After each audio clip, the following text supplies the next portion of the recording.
Beautiful. All right, and thank you everyone for joining us. Welcome to our CSTA August community call. What interesting times we live in. Thanks for spending some time with us. We'll just dive into what we're doing to honor everyone's time. We've got our shared notes document, which is, I'll post the link to this again in the slides. And I'm not going to share my screen because I want to look at everyone's beautiful faces, but you can follow along in this shared slide deck as we go through things. Or if you're watching this later, you can look at the slides as well. Our agenda today looks like we're going to hear from Sarah Sleasman from the Department of Education on updates to CS education here in Arizona. Bhavna Verma from Paradise Valley High School is going to talk to us about like different digital learning tools that you might want to use in your classroom. And then we'll have a chance just to like build community and have conversations with people, because many of us were the only computer science educators in our building. And so it's nice to just talk and decompress and hear ideas from other people. Even though it's perhaps like the second day of school or second week of school, hopefully that's a worthwhile thing for us to consider. I am looking at the slide deck at slide number 7. Just so you are aware, on slide number 7, there is a link to this community updates document. This is something that anyone on the call is welcome to contribute to at any point. This is something we'll return to at the end of the meeting. So if there's things going on in our spheres in computer science, feel free to add things to this document. Alan's on the call, and I already added something from PopFizz that I got. You guys are doing this cool machine learning thing. Maybe we can talk about that later. But yeah, there's lots of different things going on that you can add to this document, and we'll have some time at the end of the call to go back through everything that's happening there. But in the meantime, welcome to everyone, and we're just going to jump in and get started. And the first person we're going to hear from is Sarah. Sarah's already provided slides for us. I think she's going to share her screen, but also on slide 8 and 9, there are some links where you can click on and follow along her presentation. And on slide 9, if any questions come up or any comments come up, you can type those in on slide 9 and we'll return to those later. So that's a way to kind of interact with this presentation. And then at the end, we'll come back and look at that. And then I will stop talking and I'll let Sarah jump in. Hello, good afternoon. Can you see my screen okay? Yes. All right, great. So today what I'm going to do is go ahead and give an overview of computer science standard programs that are going on, and then just give you a couple updates on public messaging. Let's see here. Oops. My name is Sarah Sleasman. I am the Science and STEM Director in the Academic Standards section of the agency. My job is really to develop the implementation across the science and the computer science standards. That's my goal. So I want to just kind of do, you've all seen this probably from Dr. Mack, who does want me to give a shout out and say hi. I was just on another meeting with her that I just stepped out of and I'll be going back to. But thinking of where we were, where we are at right now, and where we are going. So just thinking back at the actual mission for computer science, we've come such a long way if we look back from a few years. It's really to have a state plan and policy that provides computer science, has funding for computer science pathways, as well as high quality computer science standards. So if we look at those priorities, the first one, we have rigorous computer science standards currently. We also have funding for computer science professional development and course support that I will share some of those opportunities with you, that we have already used some of that funding and some of that funding is still happening. We also have a clear certification pathway for computer science, and that endorsement is really pushed in place there. We're still working on really how we can provide higher education for computer science to those pre-service and in-service. So I want to just kind of bring in, and a lot of you know that that computer science endorsement is that clear pathway for our elementary and middle school and our high school teachers to be able to get their education certification needed so they can effectively feel comfortable teaching computer science standards in the classroom. So we have those two endorsements. We have the K-8 as well as the 6 through 12 endorsements. Currently, Arizona's computer science initiatives are really designed to help build that teacher capacity, or to really augment or what already is taking place in computer science courses that are happening, or even in the K-8 classroom, or equip schools with districts to be able to build some of those computer science programs. If not already have. So I'll start out with some of the things we've already done to support. We have our computer science PD week that we built alongside with CSTA-Arizona chapter last summer through ASU, and all of these links are clickable, so that will take you right to them, and so you can have those also in the PowerPoint. We also have webinars that are available. There are some that are recorded that you can grab, and there's some that are available right now. Sean Abley from Gilbert is going to be doing a STEM series, and that's really a focus on computer science here in September. We also have professional development videos that Dan himself has helped to create and that are published on our website. And we have our partnership that we really try to work as much as we can with the Computer Science Teachers Association Arizona chapter so we can support each other. And next I'm going to tell you a little bit more about Blueboard, which is helping us to create a micro-credential for the K-6 endorsement, as well as the Computer Science Professional Development Grant that really helps to create learning opportunities for educators in the high school arena to bring computer science to their class. So the first one I'm going to go through is a little bit more about the Computer Science Micro-Credential Program. The goal for that program is really to provide a pathway for our K-8 educators to be able to obtain those credentials and eventually an endorsement in computer science. The goal is that we want teachers to be able to build their capacity in computer science, which will then improve that quality of computer science instruction across the state of Arizona. Just to give you where this originated from, after the computer science standards were adopted in 2018, the governor's office set aside funding to support the implementation of these new computer science standards in Arizona. So the focus was really on supporting educators with the funding for the professional development that would then in turn provide more teaching and learning experiences to infuse computer science or provide into the classroom or to provide another course. So there was a number of places where we were starting to figure out, well, how can we do this? And so we found that a number of states were really exploring the use of a micro-credential for computer science. So we were looking at other states into what they were having successes with, and so many of them were looking into Blueboard as their platform. So we linked in with Blueboard and had multiple conversations with them. Currently, we have pilot program, and we're putting together cohorts of educators, and we have 50 different licenses. We have about half of those are taken currently, and what we're looking for is to reach out to LEAs to put together a small number of schools or at a district level to have a team that would then in turn have the same goal or mindset in place. Because we know it's always nice as colleagues to have that support from one another. So we feel that the more educators in one school or one area would create a bigger impact to be able to improve computer science in that K instruction, as opposed to sprinkling a lot of different micro-credentials in this pilot program across the state.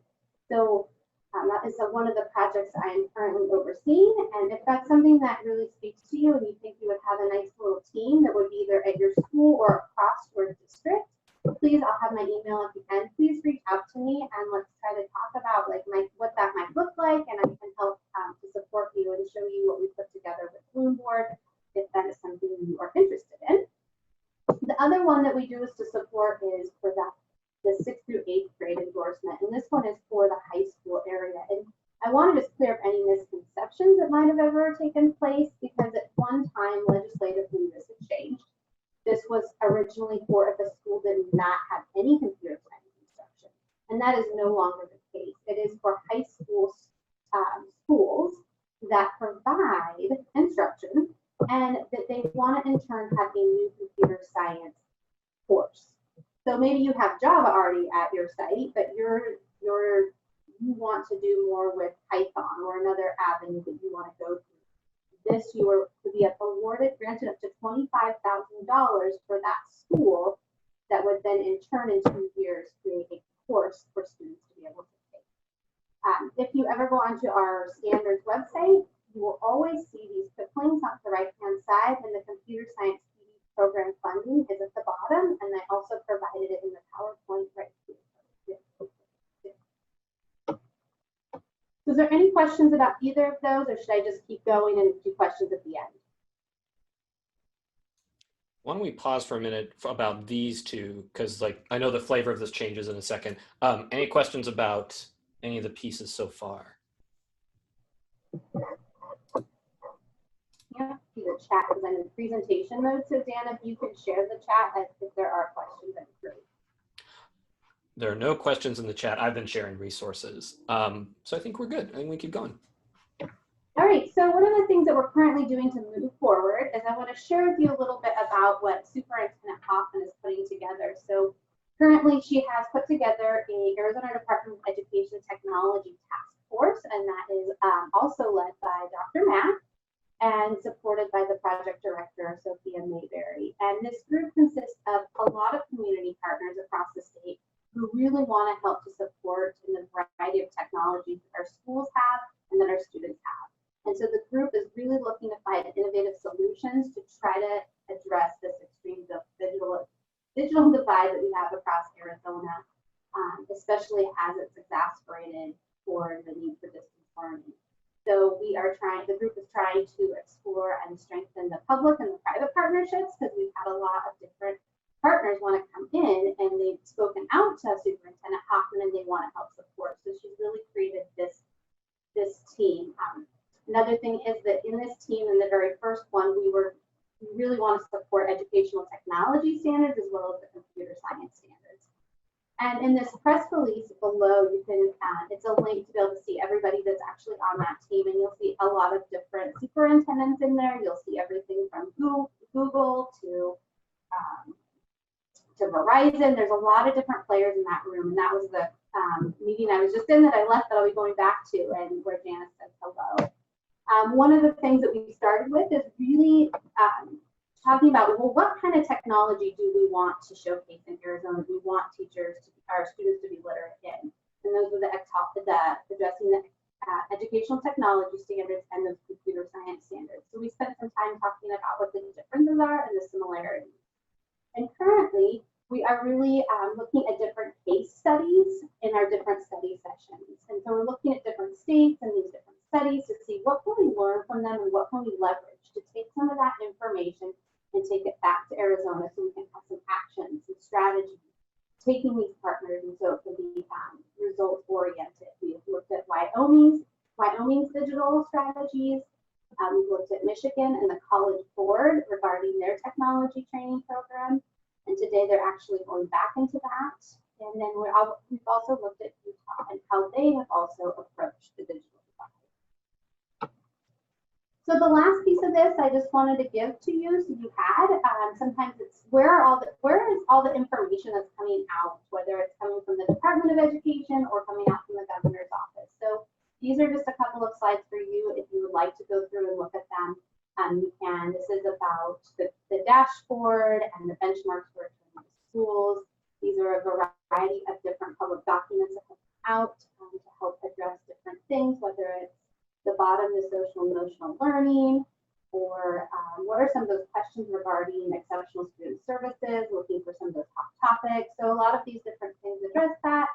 And here is in the media what has happened in this last week, as well as on Thursday, ADE is going to host a webinar along with Arizona School Boards Association and school leaders to discuss some of these on-site service requirements, and anybody that would like to go is able to go. And if you have any questions regarding those, please feel free to reach out to ADE's Constituent Services team regarding COVID-19. They can answer, and they're there to answer any of those questions. And last but not least, I am here to answer any questions or hear any of your comments, as well as I would love for you to reach out to me if you're interested in that opportunity for being a pilot program for Bloomberg.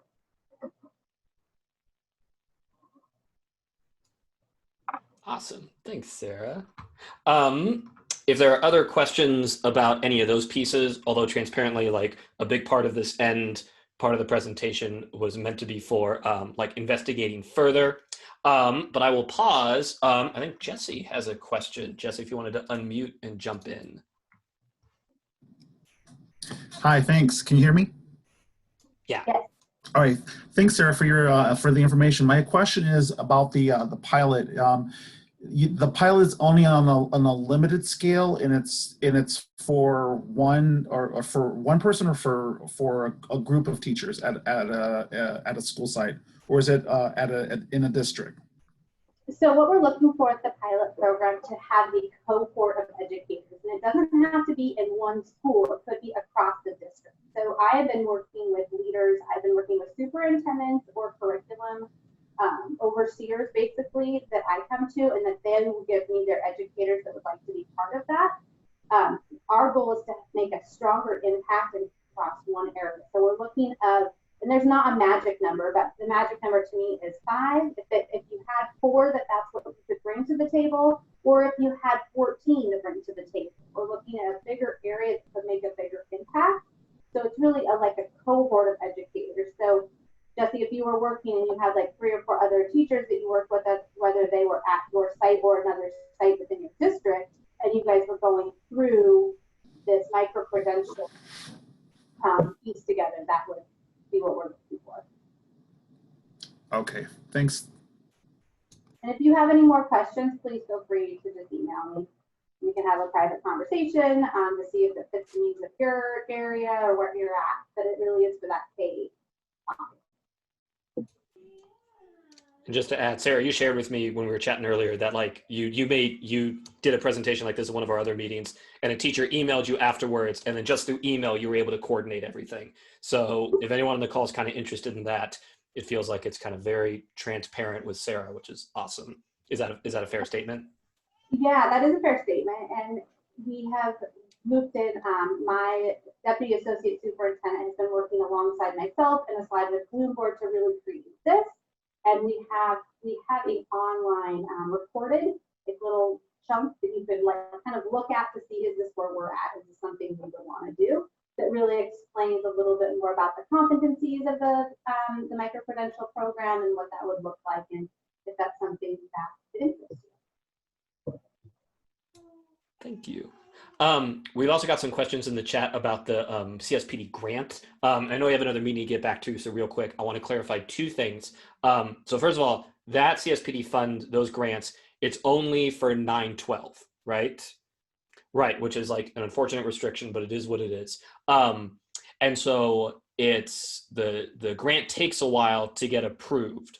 So that's also, so if someone were thinking about doing that, they might be thinking about PD courses for like doing something in the spring or the summer to get jump started in next fall. Do you think that's an appropriate timeline for thinking about those funds? I think that is very fair, because what you're going to have to do is there's someone that will work within the grants management system. And in my work here, it takes a little while. It is a slower process. Getting into this pilot program is different because we're not going through an entire grants management system. We're not looking at the coding and how much you're going to spend here and there and there. Everything is really broken down through grants management, if you've ever done any work with the grants management system. So it is very well broken down, and it does take a little bit of time. So I'd say if other folks do have questions about the grants after that little piece of clarification, I'd say you could reach out to either me or to Sarah, and we can help with that too. But that's usually something like it takes a little bit more investment into that. And one thing I'd like to add in, Dan, just so you know, as well, is the micro-credential program is something that Bloom Board's going to actually work on, one that would be more geared for the 6th through 12th grade endorsement. And with that, once that comes out, funding that would be in that $25,000 for that high school area could be utilized to pay for that as well. When it comes out, it's not out yet. I'm just giving you the precursor that is coming down the pipeline. That will be an exciting day when that announcement comes. Cool. Well, awesome, Sarah. Thank you so much for your time. If folks have other questions and things like that, feel free to send them to the chat or email us. But otherwise, we're going to keep going along in our agenda. Thanks so much. Thanks for having me.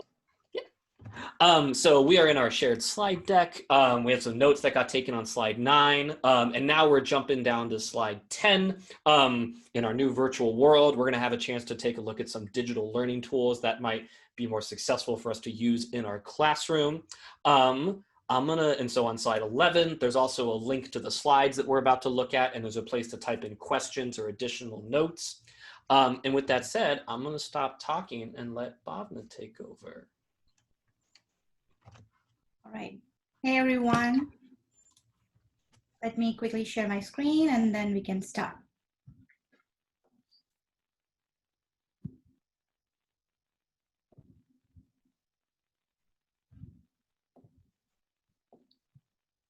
All right.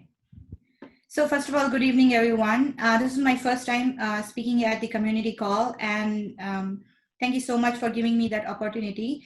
My name is Bhavna Verma, and I am a computer science instructor at the Paradise Valley High School of the Paradise Valley School District.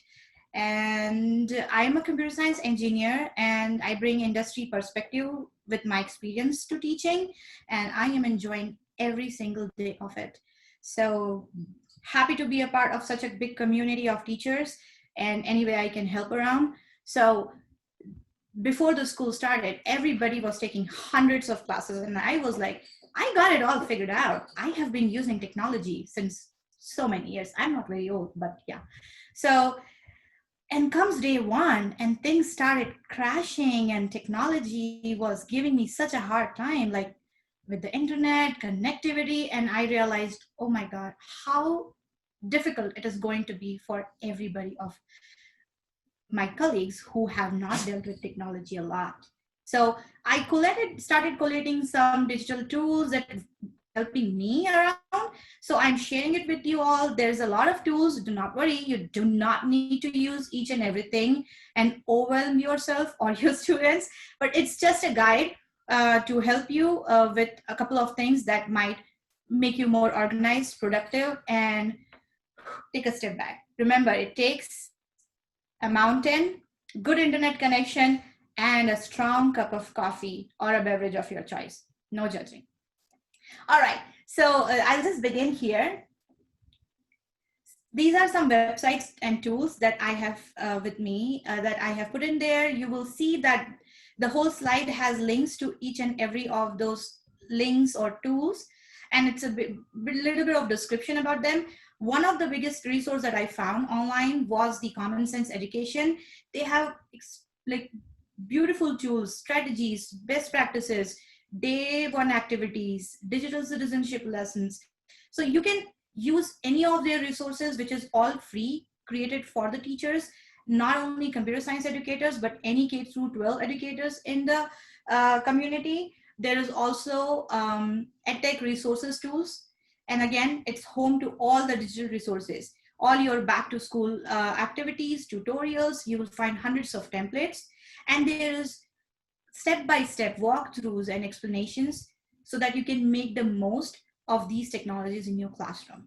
All right, and that particular platform that I'm talking about is Ditch That Textbook. I found some great resources for my icebreaker activities in the online setting, and it was quite interactive, and I was able to know my students, although not seeing them physically in person. Okay, next is ClassDojo. My third grader used it for 2 years. He loved it, looking into his points. It's an online connection or communication tool so that you can use to connect with your students as well as your parents. And there are several other tools like ClassDojo, but it's very simple because of its layout and how simple user interface it comes with. Okay, and these tools, most of the tools that I'm sharing with you is all free. But there are some with pro and premium versions. You can check with your district or your school administrator if you want to go for it, but then there are hundreds of free tools there for you. Okay, next tools are Animoto or Adobe Sparks. Adobe Sparks is my favorite for any assignment, for any advertisement, for our clubs, for our classrooms, anything. It's so simple in browser. You can create a video presentation. You can use lots of pictures. You can put in text and create beautiful videos in no time with music, of course. And it has free options and pro options. It has worked very well with our students in the past. Next is Kahoot. If you have not tried out Kahoot, you gotta do it. You have to do it, because right now Kahoot has opened a lot of teacher resources for free because of COVID, and there are a lot of digital platforms that are doing it. So try out Kahoot. It's a very good interactive game-based learning tool for students engagement, and it's very simple to play. They can use their cell phone or any other mobile device to interact with you. Next is Edmodo. Edmodo, again, it's wonderful. We cannot have our students connected with our personal social media because of reasons that are completely understandable. But if you want to give them an idea of how to conduct themselves, for me, Edmodo is something that you can use to model perfect social media behavior amongst your students. Because come on, let's be honest, everybody is online and following trends that I cannot even get started with. Oh God, no. So you can use Edmodo and help them understand, and you can create your own social media which is safe and secured for sharing your ideas. Okay, and all these tutorials that I have linked here, they will help you. Otherwise, you will find hundreds of other tutorials that other teachers in the community are making, and even the websites and the tools, their online support has some videos as well. Okay. And then SlidesMania. I discovered SlidesMania this summer, and oh my God, I am in love with it. There are hundreds of templates. I just fell in love with their weekly planner slides templates. Everything is programmed and everything is linked for you. Their templates will fit perfectly for you to just put in your lesson plans in there. All you need to do is just put in your lesson plans in their copy of the template that you like, and that's it. You're set.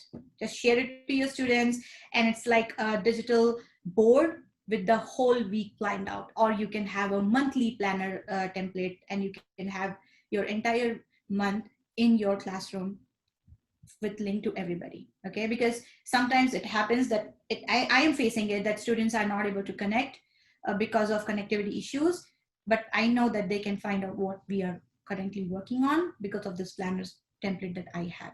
Okay, Planbook, again, wonderful tool. It's paid. You can try it for 30 days. For teachers who want to create a calendar format for the entire school and share it with the other teachers and parents and students, Planbook is like a calendar for your entire schedule that can be shared across.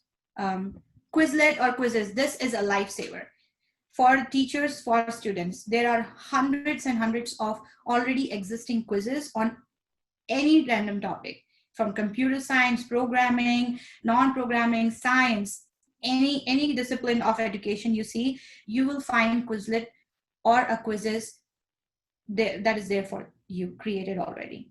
So try these out. You can use this for Bell activities. You can create assessments out of these, and there are hundreds of things that you can do with them. They also come in flashcards mode, so you can have your students prepare for vocab words, for exams or assessments using this tools online. And best thing, it's free for most of its usage.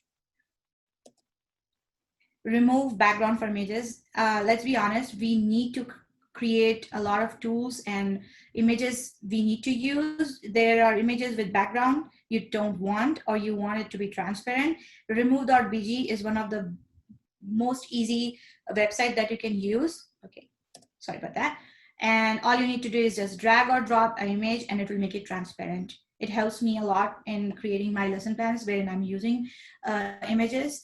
Then comes TED-Ed. TED-Ed is an awesome resource for teachers and students to find assignments and to find videos on YouTube, existing TED-Ed videos, and create assignments regarding that. Let's say you find a wonderful video on programming or anything that you are teaching in your class.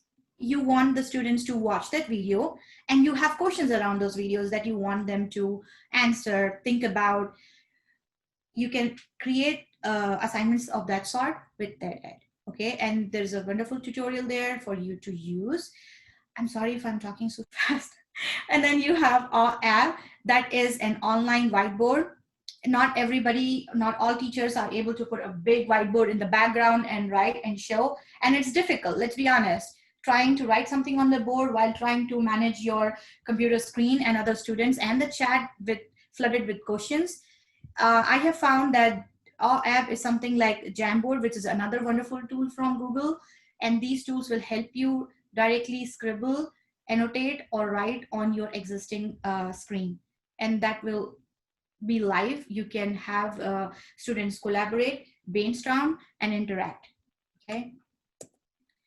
And then Padlet is again a very good virtual bulletin board. It is like your sticky notes.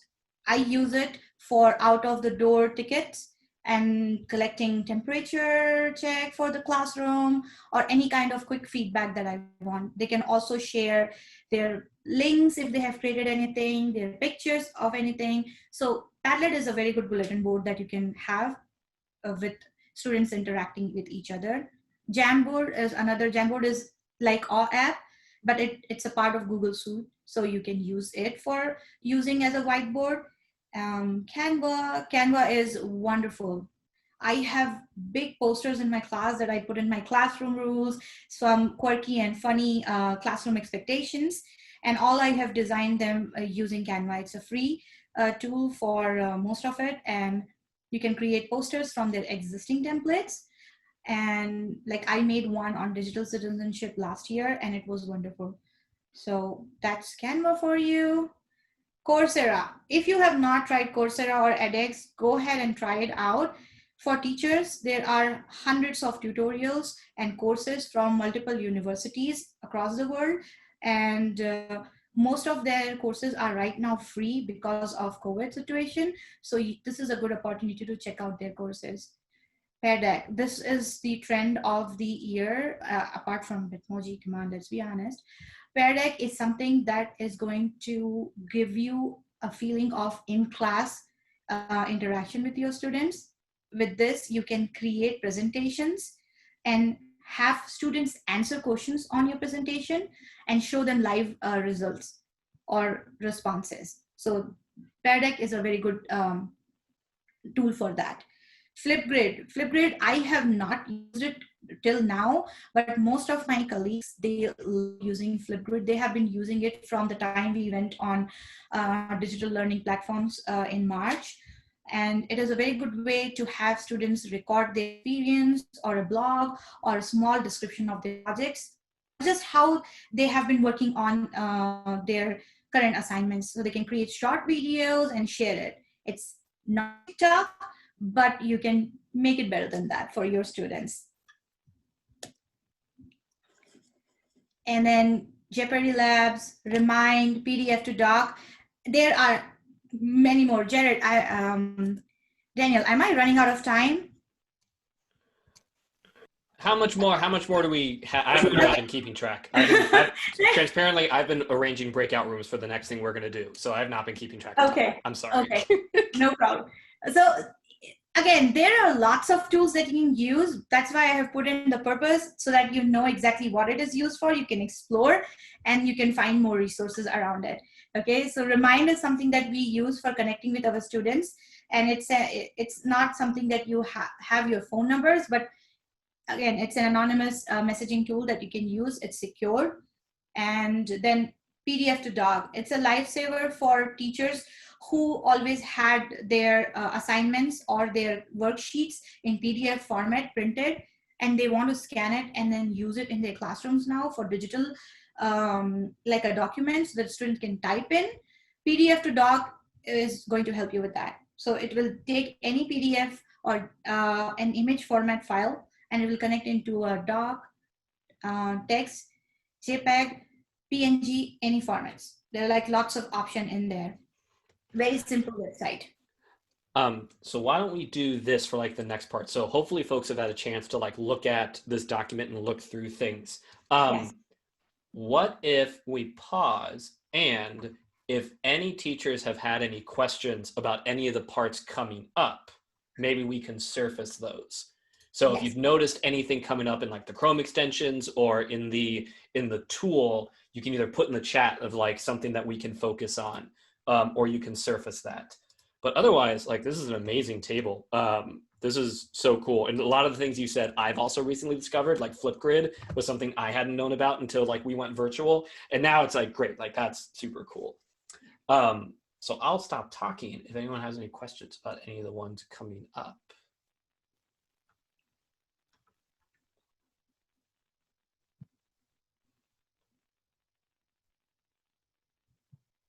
I guess, in fact, I will also let you folks explore it on your own time and look into it. This is just like more and more tools and some Chrome extensions that are very helpful for us. Bitmoji, come on. I don't know how many of you are using it. I have been resisting this for a very long time, and then finally I gave in. It's cool. It's fun. It's fun. It's really fun. It makes it interactive. Yes, it's good. So I have some information around how to use it, how you can, you know, go one step beyond and become a pro of Bitmoji. So there are links around that. And these are some Chrome extensions, to each their own. My favorite is Screencastify. I record my tutorials, I walk throughs, I just walk over whatever I'm recording on my screen. That's one of my favorite extensions on Chrome. Everybody else, everything else, you can have a look around and use it in your classroom. There are some wonderful teachers who have been creating hundreds of videos on YouTube. I have linked their channel here as well, so check them out. These are some more. And if you have any questions, please reach out, and I will give you one parting note before you start with your questions. This year taught us the potential and inevitability of technology. So congratulations, you are in the right profession. That was awesome. Well, thank you so much. That was great. That was a lot of stuff to go into. And I think it's a good transition into like the next thing that we're about to do too. So those are all things that we can continue to look at. And that'll be a great resource for all of us coming out later. But the next thing that we're going to transition into is having a chance to kind of check in and chat with other folks. You know, many of us are kind of the only people on in our little silos teaching computer science. And also, I forgot, I'm going to stop recording for this part because it's not going to make sense when people watch it later anyway. And so I'm just going to stop doing that.